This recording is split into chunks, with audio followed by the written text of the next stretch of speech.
in this. I think there's a valid argument that they may become more likely to be involved. Iran, more likely or less likely to be involved with this.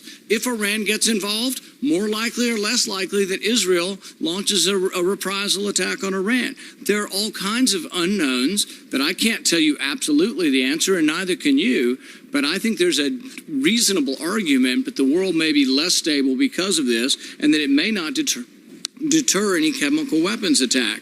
So what I would ask is, how are we to know? How are we to go home? I haven't had one person come up to me and say they're for this war. Not one person. We get calls by the thousands. Nobody's calling in favor of this war.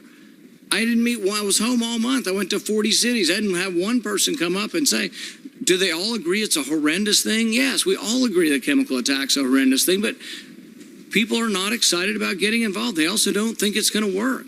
And they're skeptical of what will occur with this. But I'd appreciate your response and try to reassure the rest of us, one, that the vote is meaningful and valid, that you'd adhere to it, and also that you're convinced that all of these different items will be better, not worse, by this attack.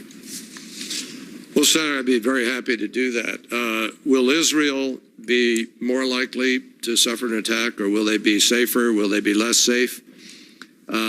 I can make it crystal clear to you that Israel will be less safe unless the United States takes this action.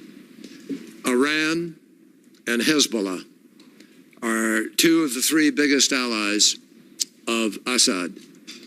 And Iran and Hezbollah are the two single biggest enemies of Israel.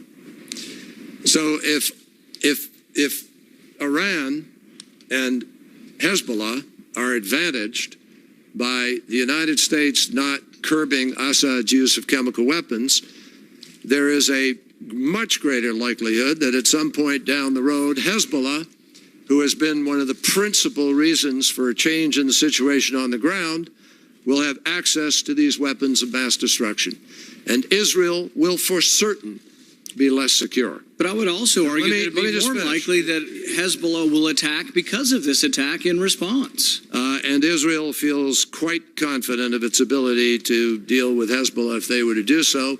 You will notice that Israel has on several occasions in the last year seen fit to deal with threats to its security because of what's in Syria, and not once has Assad responded to that to date. I think there are a bunch of things we should talk about in a classified session, but let me just make it very clear to you that you ask these questions, will this or that be more likely to happen or not likely to happen? If the United States of America doesn't do this, Senator, is it more or less likely that Assad does it again? You want to answer that question? I don't think it's known. I don't think is it more or less likely that he does it again? You have the attack. I think it's unknown whether it's more or less likely whether you have the attack. Senator, it's not unknown.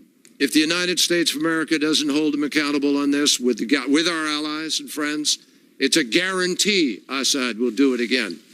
A guarantee. And I urge you to go to the classified briefing and learn that. Secondly, let me just point out to you that with respect to this question of Americans wanting to go to war, you got three people here who have been to war. You got John McCain, who's been to war. There's not one of us who doesn't understand what going to war means, and we don't want to go to war. We don't believe we are going to war in the classic sense of taking American troops and America to war. The president is asking for the authority to do a limited action that will degrade the capacity of a tyrant who has been using chemical weapons to kill his own people. But I think by doing so, you announce... It's limited. By doing so, you announce in advance that your goal is not winning. But that's not... And I think the last 50 years of secretaries of defense would say, Senator, if your goal is not to win, asked, you shouldn't be involved. Do you want to go to war in Syria? Of course not. Everybody, 100% of Americans will say no. We say no. We don't want to go to war in Syria either. It's not what we're here to ask. The president is not asking you to go to war. He's not asking you to declare war. He's not asking you to send one American troop to war. He's simply saying we need to take an action that can degrade the capacity of a man who's been willing to kill his own people by breaking a nearly 100-year-old prohibition, and will we stand up and be counted to say we won't do that?